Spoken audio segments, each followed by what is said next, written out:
ಅತ್ಯಾಚಾರಿ ಪ್ರಜ್ವಲ್ ಬದುಕಿರೋವರೆಗೂ ಕೂಡ ಜೈಲಿನಲ್ಲಿರಬೇಕಾದ ಪರಿಸ್ಥಿತಿ ಬಂದಿದೆ. ಮತ್ತೊಂದು ಕಡೆ ಮಗನನ್ನ ಹೇಗಾದರೂ ಹೊರಗಡೆ ಕರ್ಕೊಂಡು ಬರಬೇಕು ಅಂತ ಎಚ್ ಡಿ ರೇವಣ್ಣ ಕಾನೂನು ಹೋರಾಟಕ್ಕೆ ಸಿದ್ಧತೆ ಮಾಡ್ಕೊಳ್ತಿದ್ದಾರೆ.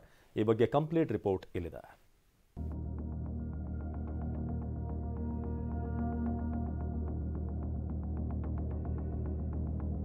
ಪರಪ್ಪನ ಅಗ್ರಹಾರ ಜೈಲು ಹಕ್ಕಿಯಾದ ಪ್ರಜ್ವಲ್ ರೇವಣ್ಣ ಇಂದಿನಿಂದ ಕೈದಿ ನಂಬರ್ 15528 ಆಗಿ ಪ್ರಜ್ವಲ್ ಜೀವನ.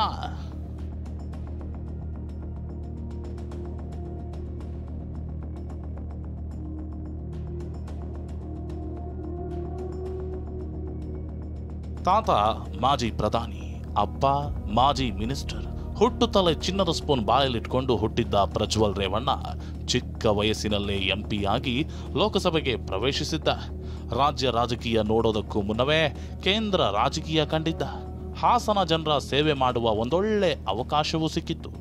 ಆದರೆ ತಾನು ಮಾಡಿದ ಘನಂದಾರಿ ಕೆಲಸಕ್ಕೆ ಇದೀಗ ಬೆಂಗಳೂರಿನ ಪರಪ್ಪನ ಅಗ್ರಹಾರ ಸೆಂಟ್ರಲ್ ಜೈಲಿನ ಹಕ್ಕಿಯಾಗಿದ್ದಾರೆ.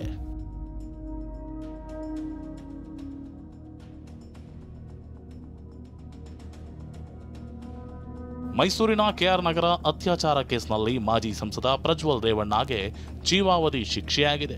ಪ್ರಜ್ವಲ್ ಸಾಯೋ ತನಕ ಜೈಲಿನಲ್ಲೇ ಇರಬೇಕಿದ್ದು, ಇಂದಿನಿಂದ ಜೈಲಿನಲ್ಲಿ ಕೈದಿಯಾಗಿ ಜೀವನ ಶುರುವಾಗಿದೆ.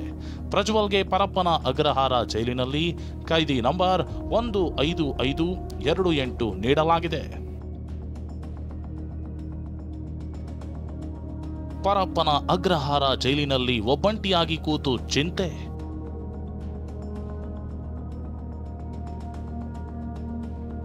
ಕೈದಿಯಾಗಿ ಪ್ರಜ್ವಲ್ ಜೈಲಿನಲ್ಲಿ ಮೊದಲ ರಾತ್ರಿ ಕಳೆದಿದ್ದಾರೆ. ರಾತ್ರಿ ಊಟವನ್ನು ಮಾಡದೆ ತಡರಾತ್ರಿ ತನಕ ಸೆಲ್ನಲ್ಲೇ ಕೂತು ಪ್ರಜ್ವಲ್ ಚಿಂತಿಸುತ್ತಿದ್ರಂತೆ. ಬೆಳಗ್ಗೆ 6:30ಕ್ಕೆ ಎಚ್ಚರಗೊಂಡ ಪ್ರಜ್ವಲ್ ಜೈಲಿನ ಮೆನುವಿನಂತೆ ಅವಲಕ್ಕಿ, ಉಪ್ಪಿಟ್ಟು ಸವದಿದ್ದಾರೆ.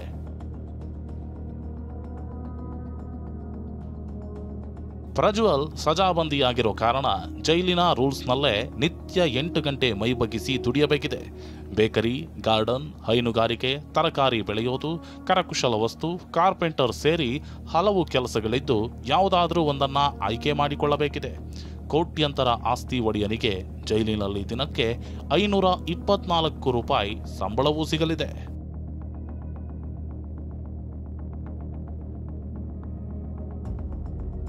ಮೌನಕ್ಕೆ ಜಾರಿದ ರೇವಣ್ಣ ಕುಟುಂಬ ಕಾನೂನು ಹೋರಾಟಕ್ಕೆ ಸಿದ್ಧತೆ. ಮಗ ಮಾಡಬಾರದ ಕೆಲಸ ಮಾಡಿ ಜೀವನ ಪರ್ಯಂತ ಜೈಲಿನಲ್ಲಿರಬೇಕಾದ ಶಿಕ್ಷೆಗೆ ಒಳಗಾಗಿದ್ರೆ ಇತ್ತ ರೇವಣ್ಣ ಕುಟುಂಬದಲ್ಲಿ ಮೌನ ಆವರಿಸಿದೆ. ಜನಪ್ರತಿನಿಧಿಗಳ ಕೋರ್ಟ್ ನೀಡಿರುವ ತೀರ್ಪನ್ನ ಪ್ರಶ್ನಿಸಿ ಹೈಕೋರ್ಟ್ ಕದ ತಟ್ಟಲು ಸಿದ್ಧತೆ ಮಾಡಿಕೊಳ್ತಿದ್ದಾರೆ. ಕಾನೂನು ತಜ್ಞರ ಜೊತೆ ಚರ್ಚೆ ನಡೆಸಿದ್ದಾರೆ. ಇತ್ತ ನಿಖಿಲ್ ಕುಮಾರಸ್ವಾಮಿ ಕಾನೂನಿಗೆ ತಲೆ ಬಾಗಲೇಬೇಕು ಎಂದಿದ್ದಾರೆ. ಈಗ ನಿನ್ನೆ ದಿನ ಸೆಷನ್ಸ್ ಕೋರ್ಟ್ನಲ್ಲಿ ಈಗಾಗಲೇ ಆರ್ಡರ್ಸ್ ಪಾಸ್ ಆಗಿದೆ. ನ್ಯಾಯಾಧೀಶರು ನ್ಯಾಯಾಲಯ ಒಂದು ತೀರ್ಮಾನವನ್ನು ಕೊಟ್ಟಂಥ ಸಂದರ್ಭದಲ್ಲಿ ಯಾರೇ ಇದ್ರೂ ತಲೆಬಾಗಬೇಕಾಗ್ತದೆ. ಪಾಳು ಬಿದ್ದ ಬಂಗಲೆಯಾಯಿತು ಹಾಸನದ ಸಂಸದರ ನಿವಾಸ. ಇನ್ನು ಹಾಸನದಲ್ಲಿನ ಸಂಸದರ ನಿವಾಸ ಪಾಳು ಬಿದ್ದ ಬಂಗಲೆಯಾಗಿದೆ. ಪ್ರಜ್ವಲ್ ಎಂಪಿ ಆಗಿದ್ದ ವೇಳೆ ಇದೇ ನಿವಾಸದಲ್ಲಿದ್ರು. ಇದೇ ಮನೆಯಲ್ಲಿ ಮಹಿಳೆಯರ ಮೇಲೆ ಅತ್ಯಾಚಾರ ಮಾಡಿರೋ ಆರೋಪವು ಕೇಳಿಬಂದಿತ್ತು. ಪ್ರಜ್ವಲ್ ರೇವಣ್ಣ ಮಹಿಳೆಯ ಮೇಲೆ ಏನು ದೌರ್ಜನ್ಯ ನಡೆಸಿರುವಂತಕ್ಕಂಥ ಆರೋಪಗಳು ಕೇಳಿಬಂದಿತ್ತು.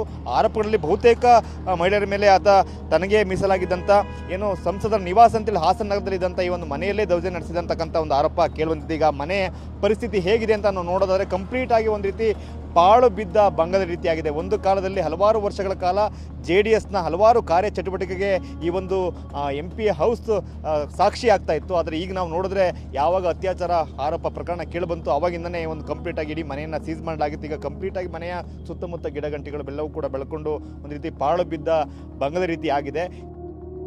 ಇಷ್ಟೆಲ್ಲ ಬೆಳವಣಿಗೆ ನಡುವೆ ಪ್ರಜ್ವಲ್ಗೆ ವಿಧಿಸಿರುವ ಶಿಕ್ಷೆಯಿಂದ ಬಿಜೆಪಿ JDS ಮೈತ್ರಿ ಮೇಲೆ ಏನೂ ಪರಿಣಾಮ ಬೀರಲ್ಲ ಅಂತ ಬಿಜೆಪಿ ಸಂಸದ ಬಸವರಾಜ ಬೊಮ್ಮಾಯಿ ಹೇಳಿಕೆ ನೀಡಿದ್ದಾರೆ.